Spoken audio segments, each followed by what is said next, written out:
Good morning and welcome to today's video. I started my day off today with a really nice swim, which I didn't record just because it's always a little bit weird recording in the pool when you're on your own. But it was really pleasant. We did 400 meters warm up, 10 by 100 meters off 140, and then 4 by 200 meters off 330 with a little bit of cool down at the end. Really nice way to start the day, but the weather has turned sour. It's raining once again here in London, so I'm going to set up the turbo, hop on it, we're doing some over-unders, and then I'm going to talk about why I use the turbo so much for cycling training in triathlon.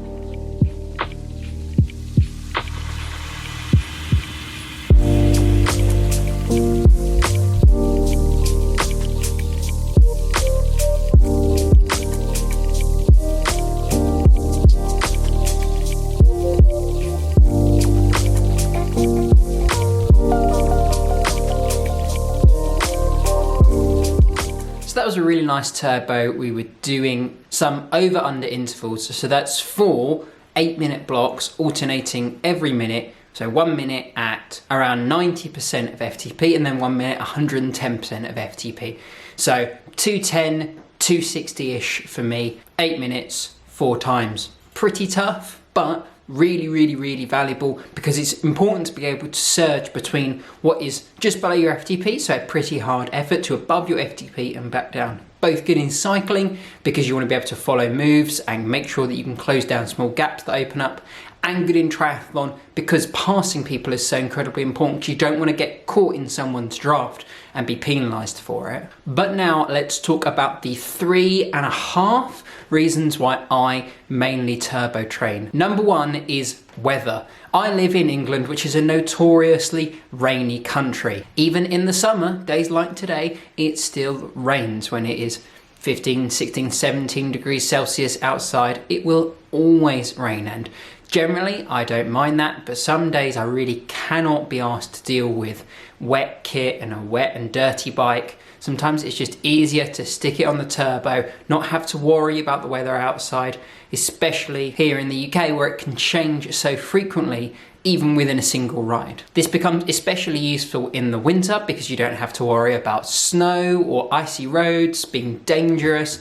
You can really safely train and get lots of base training in without having to go outside all the time. Some might call me a little bit weak for not wanting to go out in the rain every time, but that's my personal prerogative. And if that's important to you, why don't you have a turbo trainer already, basically? The second biggest factor for me is location of where I live. I live pretty much in the centre of London. You couldn't get too much more central, otherwise you would need to be a millionaire to afford house prices.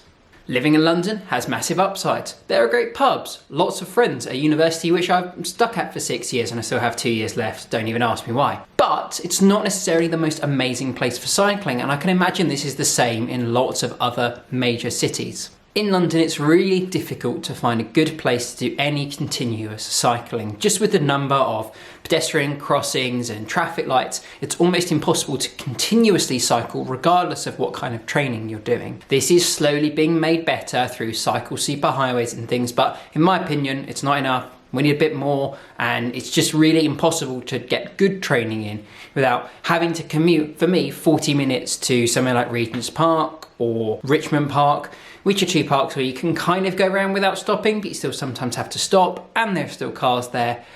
The third main reason has to be how specific you can be with what you're doing on the turbo trainer. Even if you're on the emptiest and quietest roads, sooner or later you're going to have to stop. Whether that's to let a car go, to check where you're going, whatever it is, you're going to have to stop, and you're going to have to deal with going both uphill and downhill.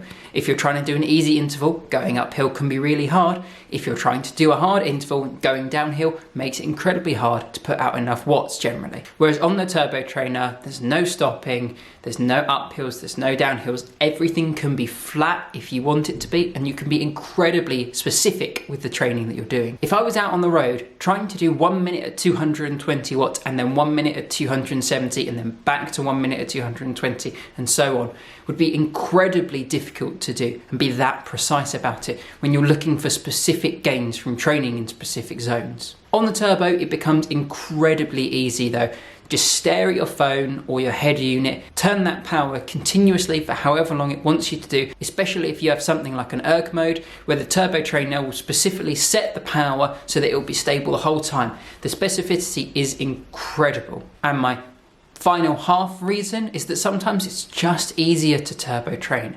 Sometimes you don't want to go out for a long ride, you don't really want to leave the house regardless of the reason. Sometimes it's nice to just get a little bit of exercise in while watching Netflix. It's just such an easier hurdle for me sometimes to hop straight on the turbo, open up my laptop next to me, watch Netflix, watch YouTube and not have to worry too much about what I'm doing. But that's only a half reason because, you know, that's not very common because we all like to train ourselves to death and back. So that's my 3.5 reasons why I use the turbo trainer. If you've got any reasons that I didn't think about, drop them down in the comments because I'd love to know, and maybe you can convince me to use my turbo more or to stop using it and ride solely outside. I'd be very impressed though.